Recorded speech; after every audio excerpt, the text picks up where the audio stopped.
লোপা, অনেক ধন্যবাদ আপনাকে। দর্শক, আপনাদের সবাইকে আমন্ত্রণ জানাচ্ছি যমুনা আইডাসকে। শুরুতেই জানিয়ে দেব শিরোনাম। বিশ্বজুড়ে 12 কোটি ছাড়ালো করোনায় সংক্রমণ শনাক্ত। ভারতের নতুন ওয়েভের হটস্পট মহারাষ্ট্র, আংশিক লকডাউনে যাচ্ছে ইতালি। হুইল চেয়ারে বসেই প্রচারণা শুরু পশ্চিমবঙ্গের মুখ্যমন্ত্রীর। ভাঙা পায়ে লড়াইয়ের হুঙ্কার, দুদিনের সফরে বাংলায় অমিত শাহ। শ্রীলঙ্কায় মুসলিমদের কোণঠাসা করতেই বোরখা নিষিদ্ধ, মাদ্রাসা বন্ধের ঘোষণা। দাবি মানবাধিকার কর্মীদের। বিল পাশে দরকার 2/3 ভোট।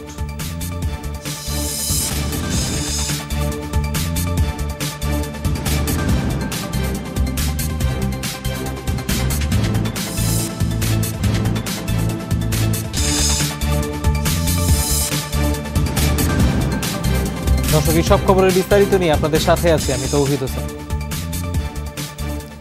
বিশ্বজুড়ে করোনা ভাইরাসে আক্রান্তের সংখ্যা 12 কোটি ছাড়িয়েছে। 24 ঘন্টায় সংক্রমণ শনাক্ত হয়েছে 4,42,000 মানুষের। একদিনে আরও 8,000-এর বেশি মানুষের প্রাণ গেছে করোনা ভাইরাসে। মোট প্রাণহানি 26,60,000-এর ওপর। করোনার নতুন স্ট্রেনের প্রভাবে আবারও বিপর্যস্ত ব্রাজিল। শনিবারও দৈনিক সংক্রমণ আর মৃত্যুর শীর্ষে ছিল দেশটি। প্রায় 2000 মৃত্যুতে 2,77,000 ছাড়িয়েছে মোট প্রাণহানি। 71,000-এর কাছাকাছি শনাক্ত হয়েছে মোট সংক্রমণ। যুক্তরাষ্ট্রে একদিনে মৃত্যু হয়েছে 1000-এর ওপর। 48,000-এর বেশি নতুন সংক্রমণ। এই দিন মেক্সিকোতে প্রাণ গেছে 709 জনের। রাশিয়ায় মৃত্যু হয়েছে 475 জনের। আবারও করোনা ভাইরাসের দাপটে ভারত। চলতি বছর সর্বোচ্চ 25,000-এর বেশি নতুন রোগী শনাক্ত হলো শনিবার। আক্রান্তের সংখ্যা ছাড়িয়েছে 1,13,00,000। সংক্রমণ ও মৃত্যুতে বিশ্বে তৃতীয় অবস্থানে থাকা দেশটিতে করোনার নতুন ওয়েভের হটস্পট মহারাষ্ট্র। এরই মধ্যে রাজ্যটিতে লকডাউন সহ কড়াকড়ি আরোপ করা হয়েছে। ভারতে গত মাস থেকেই ঊর্ধ্বমুখী করোনা ভাইরাসের সংক্রমণ শনিবার ছাড়িয়ে যায় চলতি বছরের রেকর্ড। 19 ডিসেম্বরের পর এদিন সর্বোচ্চ 25,000-এর বেশি মানুষের দেহে শনাক্ত হয়েছে কোভিড-19। মহামারীর শুরু থেকেই সবচেয়ে বড় শিকার মহারাষ্ট্র। ভাইরাসের নতুন ওয়েভেও এ পর্যন্ত সর্বোচ্চ ক্ষতিগ্রস্ত রাজ্যটি। নাগপুরের পর আরও কয়েকটি জেলায় জারি হয়েছে কড়াকড়ি। লকডাউনের আওতায় দেরাদুনের বেশ কিছু এলাকা। কারফিউ ও লকডাউন কার্যকরে মোতায়েন করা হয়েছে কয়েক হাজার পুলিশ। যে কোনো মহামারীরই সেকেন্ড ওয়েভ আসে। আমাদের প্রত্যাশা এবারের ওয়েভ দীর্ঘস্থায়ী হবে না। লকডাউন বা কারফিউ এর মাধ্যমে ভাইরাসের বিস্তারকে বাধা দিতে হবে। বাণিজ্যিক রাজধানী মুম্বাই সহ আরও কিছু শহরও পর্যবেক্ষণে রাখা হয়েছে। যে কোনো সময় আসতে পারে লকডাউনের ঘোষণা। তবে অর্থনৈতিক পরিস্থিতি বিবেচনায় কড়াকড়ি নিয়ে আপত্তি অনেকের। রবি অথবা সোমবার ধর্মীয় নেতা ও ব্যবসায়ী প্রতিনিধিদের সাথে বৈঠক করবেন মহারাষ্ট্রের মুখ্যমন্ত্রী উদ্ধব ঠাকরে। আবার লকডাউন দিয়ে কোনো লাভ নেই। ব্যবসায়ীরা এমনিতেই বড় লোকসানে। 1 বছর ধরে বন্ধ স্কুল। সরকার বাজারে লোক সমাগম কমাতে চায়। সরকার কি দায়িত্ব নেবে? ভারতে করোনার সংক্রমণ সর্বোচ্চ ছিল সেপ্টেম্বরে। এরপর থেকে কিছুটা নিম্নমুখী গ্রাফ। তবে ফেব্রুয়ারি থেকে জনজীবন প্রায় স্বাভাবিক হয়ে আসায় বাড়ে জমায়েত, ভ্রমণ। ঊর্ধ্বমুখী হয় ভাইরাসের বিস্তার। মহামারী নিয়ন্ত্রণে বহু চেষ্টাই করেছে সরকার, তবে এখনো জনগণ মাস্ক পরতে চায় না। ভাইরাসটির ভয়াবহতাকে ভয় পায় না তারা। সরকার অনেক ব্যয় করে টিকা কার্যক্রম চালাচ্ছে। জনগণেরও সরকারকে সহায়তা করা উচিত। আগামী আগস্টের মধ্যে 1/5 জনগোষ্ঠীকে টিকার আওতায় আনার লক্ষ্য ভারত সরকারের। এরই মধ্যে করোনা ভ্যাকসিন নিয়েছে 2 কোটির বেশি মানুষ। ডরথি তাস্ট্রিন, যমুনা নিউজ। আশঙ্কাজনক হারে করোনার সংক্রমণ বৃদ্ধিতে আবারও আংশিক লকডাউনে যাচ্ছে ইতালি। সোমবার থেকে কড়াকড়ি কার্যকর হবে। শনিবার নতুন ধাক্কার ব্যাপারে সতর্ক করেছেন প্রধানমন্ত্রী। ঘোষণা অনুযায়ী ইতালির বেশিরভাগ অঞ্চলে বন্ধ থাকবে দোকানপাট, রেস্টুরেন্ট ও স্কুল। চাকরি, স্বাস্থ্যসেবা সহ জরুরি প্রয়োজন ছাড়া ঘরেই থাকতে হবে বাসিন্দাদের। অন্তত এপ্রিলের প্রথম সপ্তাহ পর্যন্ত এমন কড়াকড়ি থাকবে। ইস্টার সানডের ছুটি উপলক্ষে 3 থেকে 5 এপ্রিল পূর্ণ শাটডাউনের ঘোষণাও দিয়েছে সরকার। ইউরোপে করোনায় প্রাণহানির দিক থেকে ব্রিটেনের পরই ইতালির অবস্থান। দেশটিতে 1 লাখের বেশি মৃত্যু হয়েছে, সংক্রমিত 3,20,000-এর ওপর।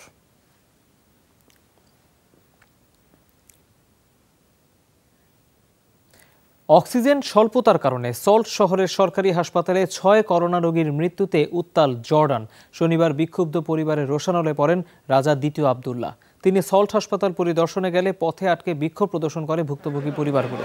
দায়িত্ব অবহেলার অভিযোগে হাসপাতালের পরিচালককে বরখাস্ত করেন রাজা। এর আগে নৈতিক দায়িত্ববোধ থেকেই পদত্যাগ করেন দেশটির স্বাস্থ্যমন্ত্রী। ঘটনাটির সুষ্ঠু তদন্তের নির্দেশ দিয়েছেন প্রধানমন্ত্রী। করোনা মহামারীতে দেশটির 4,70,000-এর মতো মানুষ সংক্রমিত, প্রাণ হারিয়েছেন 5,000-এর বেশি। নন্দীগ্রামে গুরুতর আহত হওয়ার পর আজ হুইল চেয়ারে বসে প্রচারণা চালাচ্ছেন পশ্চিমবঙ্গের মুখ্যমন্ত্রী মমতা ব্যানার্জি। রোববার দুপুরে কলকাতায় গান্ধী মূর্তির পাদদেশ থেকে শুরু হয়ে হাজরা পর্যন্ত চলছে তৃণমূল কংগ্রেসের মিছিল, যার অগ্রভাগে রয়েছেন মুখ্যমন্ত্রী মমতা। কঠোর নিরাপত্তার পাশাপাশি তার হুইল চেয়ারের চারপাশে 50 মিটার পর্যন্ত দড়ি দিয়ে তৈরি করা হয়েছে বেষ্টনী। মিছিল শুরুর আগেই টুইট বার্তায় হুঙ্কার দিয়েছেন, ভাঙা পায়েই লড়াই হবে, তবুও কাপুরুষদের সামনে তিনি মাথা নত করবেন না। সভা শেষে হেলিকপ্টারে যাবেন দুর্গাপুর, আগামীকাল পুরুলিয়া ও বাঁকুড়ায় মুখ্যমন্ত্রীর জনসভা। সাম্প্রদায়িক সম্প্রীতি অক্ষুণ্ণ রেখে লড়াইয়ের ময়দানে আন্দোলন চালিয়ে যাব। আমরা ভোটের ময়দানে ছিলাম, আছি, থাকবো।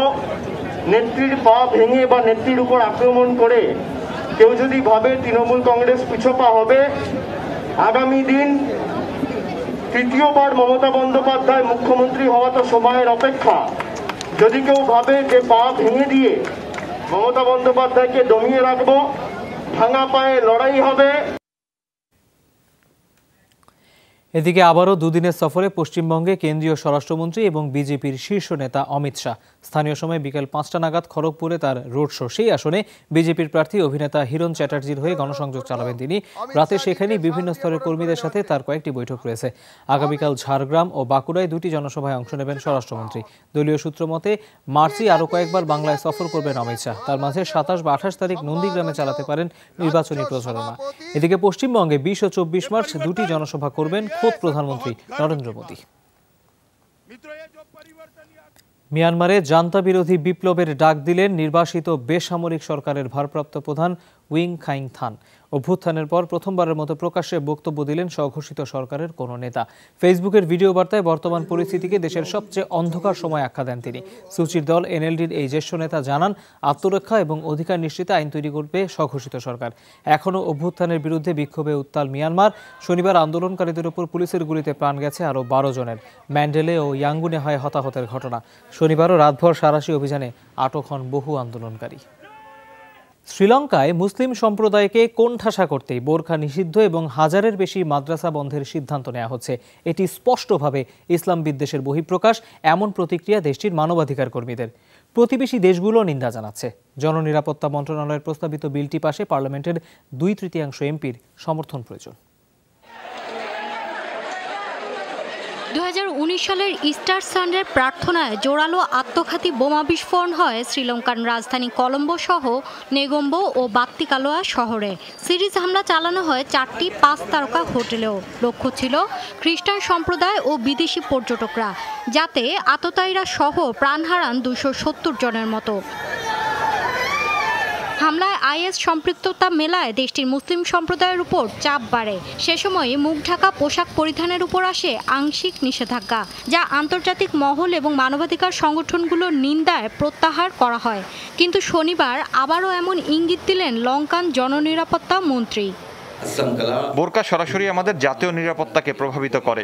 আগে মুসলিম নারীরা এভাবে মুখ ঢাকা পোশাক ব্যবহার করতেন না। ধর্মীয় উগ্রবাদের ফলাফল এটা, যা সম্প্রতি বেড়েছে।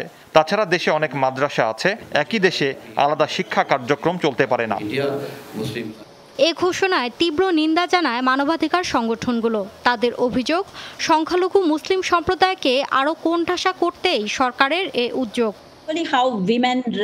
মুসলিম সম্প্রদায়কে যখন একের পর এক হামলার লক্ষ্যবস্তুতে পরিণত করা হচ্ছে, সে সময়ই এলো সরকারের বোরকা নিষিদ্ধ এবং মাদ্রাসা বন্ধের ঘোষণা। এটা স্পষ্টভাবে ইসলামের প্রতি বিদ্বেষ।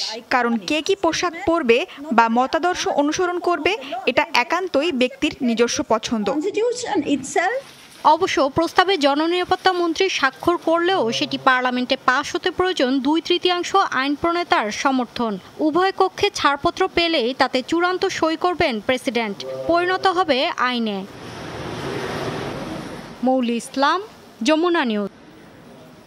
জিনজিয়াংয়ে নিরাপত্তা কাঠামো একান্তই চীনের অভ্যন্তরীণ ইস্যু। একে রাজনৈতিক স্বার্থে ব্যবহার না করতে পশ্চিমা দেশগুলোকে আহ্বান জানালো কিউবা। শনিবার জাতিসংঘের মানবাধিকার বিষয়ক পরিষদ UNHRC এর 46তম অধিবেশন চলাকালে 64 দেশের পক্ষ থেকে যৌথ বিবৃতি দেয় কিউবা। জানায়, চীনকে রাজনৈতিকভাবে কোণঠাসা করতেই স্বার্থান্বেষী মহলের এমন চক্রান্ত। কেননা উইঘুরদের নির্যাতনের কথা বলা হলেও তার কোনো স্পষ্ট প্রমাণ নেই। আলোচনার মাধ্যমে সব পক্ষকে মানবাধিকার নীতিমালা মেনে চলার আহ্বান জানায় কিউবা। একই সাথে রাজনৈতিক মেরুকরণ এবং দ্বিমুখী আচরণ পরিহারেরও তাগিদ দেয়। এর আগে বেলারুশও ৭১ দেশের তরফ থেকে হংকং এবং উইঘুর ইস্যুতে নাক না গলানোর আহ্বান জানায়। জাতিসংঘের অভিযোগ, জিনজিয়াংয়ে বন্দী ১০ লাখের বেশি উইঘুর মুসলিম, তাদের উপর নির্মম নির্যাতন চালানো হচ্ছে।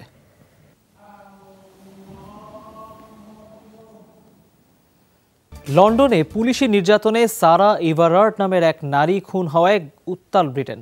করোনা বিধিনিষেধ উপেক্ষা করে শনিবার বেশ কিছু শহরে হয় পুলিশ বিরোধী হাজারো মানুষের প্রতিবাদ সমাবেশ। ঘটে নিরাপত্তা বাহিনীর সাথে সংঘর্ষ। স্বাস্থ্যবিধি লঙ্ঘনের অভিযোগে 4 জনকে গ্রেপ্তার করা হয়। ওই গ্রেপ্তারের ঘটনায় গভীর নিন্দা জানিয়ে পুলিশ বিভাগের কাছে জরুরি ব্যাখ্যা চান লন্ডনের মেয়র সাদিক খান।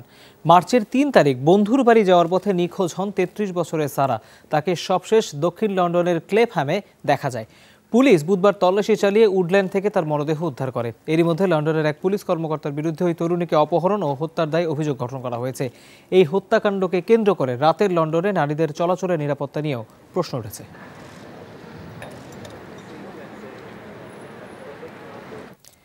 কৃষ্ণাঙ্গ মার্কিন নারী ব্রেওনা টেইলরের হত্যাকাণ্ডের সাথে জড়িত পুলিশদের উপযুক্ত শাস্তির দাবিতে উত্তাল যুক্তরাষ্ট্রের লুইসভিলে। শনিবার ছিল 26 বছর বয়সী এই তরুণীর প্রথম মৃত্যুবার্ষিকী। তার পরিবার এবং আইনজীবীর ক্ষোভ, যুক্তরাষ্ট্রের শ্বেতাঙ্গ ও কৃষ্ণাঙ্গতে বিভক্তি, এ কারণেই এখনও ন্যায় বিচার মিলছে না। অবশ্য একই দিন পুলিশ বাহিনীতে সংস্কারের ঘোষণা দিয়েছেন প্রেসিডেন্ট জো বাইডেন। টুইট বার্তায় বলেন, টেইলরের অপমৃত্যু তার পরিবার, সম্প্রদায় তথা গোটা আমেরিকার জন্য ট্র্যাজেডি।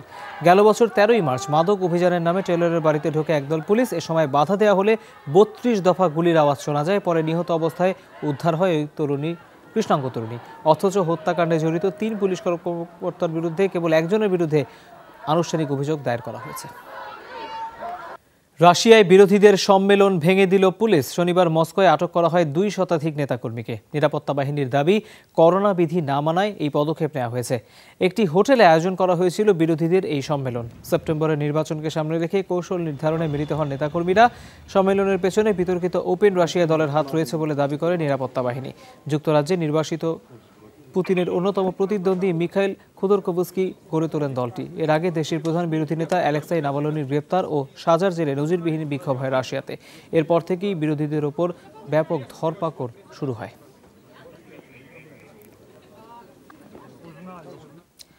আজ আদালতের মুখোমুখি হচ্ছেন ব্রিটিশ বংশোদ্ভূত মানবাধিকার কর্মী জাকারি র্যাডক্লিফ। অভিযোগ, ইরানের বিরুদ্ধে তিনি প্রোপাগান্ডা ছড়িয়েছেন। গেল রোববারই 5 বছরের বন্দি দশা থেকে তিনি মুক্তি পান। পা থেকে কারাগারের ট্যাগ খুলে নেওয়া হলেও ইরানের বাইরে ভ্রমণের ওপরে নিষেধাজ্ঞা রয়েছে। মানবাধিকার কর্মীর ওপর থেকে সব ধরনের অভিযোগ প্রত্যাখ্যানের আবেদন জানিয়েছে ব্রিটেন। রয়টার্স ফাউন্ডেশনের একটি প্রকল্পের ম্যানেজার হিসেবে তিনি ইরানে দায়িত্ব পালন করছিলেন। গুপ্তচর বৃত্তির অভিযোগে 2016 সালের এপ্রিলে তেহরান বিমানবন্দর থেকে জাকারিকে গ্রেফতার করা হয়। গত মার্চে করোনা ভাইরাস বিস্তার লাভ করায় এভিন কারাগার থেকে সরিয়ে তাকে গৃহবন্দী রাখা হয়। কাজাখস্তানে সামরিক বিমান বিধ্বস্ত হয়ে 4 জনের প্রাণ গেছে, গুরুতর আহত 2 জন। শনিবার এই তথ্য নিশ্চিত করে দেশটির জরুরি দুর্যোগ ব্যবস্থাপনা মন্ত্রণালয়। রাজধানী থেকে আলমাটি শহরে যাচ্ছিল AN-26 বিমানটি। অবতরণের আগ মুহূর্তে কন্ট্রোল রুমের সাথে যোগাযোগ বিচ্ছিন্ন হয়। রানওয়ের শেষ প্রান্তে বিস্ফোরিত হয় বিমানটি। আহত 2 জন হাসপাতালে চিকিৎসাধীন। দুর্ঘটনার কারণ সম্পর্কে এখনও কিছু জানা যায়নি। ঘটনা অনুসন্ধানে তদন্ত কমিটি গঠন হয়েছে।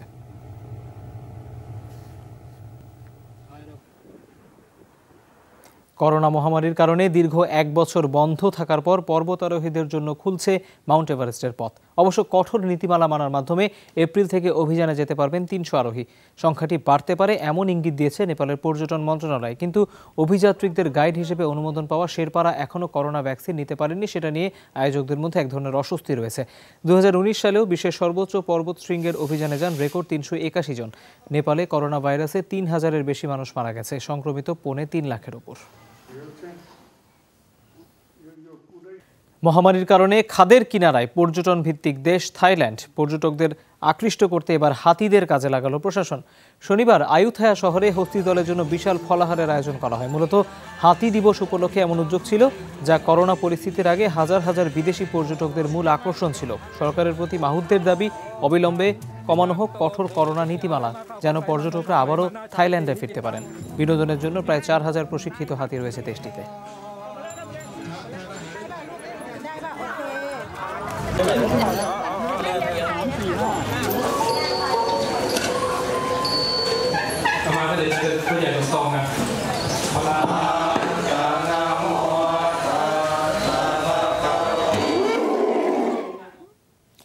ফ্রান্সে 200 বছরের বেশি পুরনো একটি পাখির বাজার বন্ধ করার উদ্যোগ নিয়েছে প্যারিস প্রশাসন।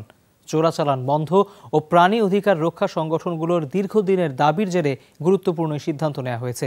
পাখি ব্যবসায়ীদের বিকল্প জীবিকার উপায় খুঁজতে সহায়তাও করবে প্রশাসন।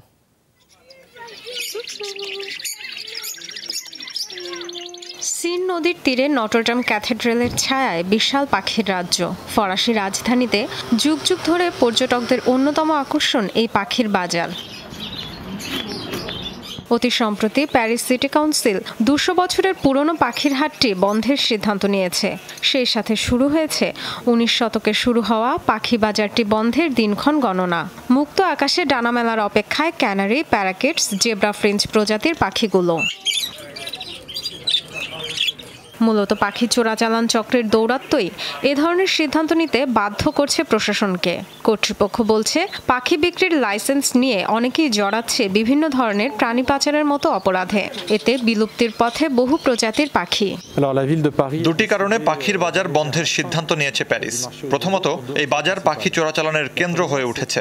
অনেক প্রজাতির পাখি বিলুপ্ত প্রায়। দ্বিতীয়ত, প্রাণীদের যেভাবে উপস্থাপন করা হয় তা নিয়ে আপত্তি আছে প্রাণী কল্যাণ ও সুরক্ষা সংগঠনগুলোর। বিক্রেতাদের পেশা পরিবর্তনের সব ধরনের সহযোগিতা করবে প্রশাসন। বাজার বন্ধ হয়ে গেলে বেকার হওয়ার শঙ্কায় এ পেশায় জড়িতরা। পাখির জীবনও হুমকিতে পড়তে পারে বলে দাবি তাদের। এদের জন্মই খাঁচায়, উঠতেও জানে না। ছেড়ে দেওয়া হলে ওরা মারা যাবে। খাবার কিভাবে সংগ্রহ করবে? আর আমরাও বড় বিপদে পড়ব। যা বিনিয়োগ করেছি সেগুলোর কি হবে? প্রশাসন বলছে আমাদের পুনর্বাসনের ব্যবস্থা করবে। এই 63 বছর বয়সে কোনো চাকরিদাতাই আমাকে নিতে চাইবে না। কম্পিউটারও চালাতে পারি না। পাখি বেচাকেনা নিয়ে দীর্ঘদিন ধরে আপত্তি জানিয়ে আসছে প্রাণী অধিকার সংগঠনগুলো। বাজার বন্ধের সিদ্ধান্তকে স্বাগত জানিয়েছে তারা। প্রাণীরা কোনো বস্তু নয়। জুতা, ব্যাগ বা অন্যান্য পণ্যের মতো এদের বিক্রি করা উচিত নয়, বরং দত্তক নেয়ার পরিকল্পনা সমর্থনযোগ্য। কোনো রীতি ক্ষতিকর হলে সেটা পরিবর্তন করতে হবে। শেষ পর্যন্ত প্রশাসন আমাদের দাবি মেনে নিয়েছে, এটা অনেক বড় অর্জন। প্যারিসে 1808 সালে প্রথম যাত্রা শুরু হয় পাখি বাজারটির। 2023-24 সালের দিকে এটি পরিবর্তন করা হবে ফুলের বাজারে। Dorothy Tasrin, Jamuna news. দর্শক, এই ছিল যমুনা ডেস্কে। এতক্ষণ যারা সাথে ছিলেন তাদের সবাইকে অনেক ধন্যবাদ।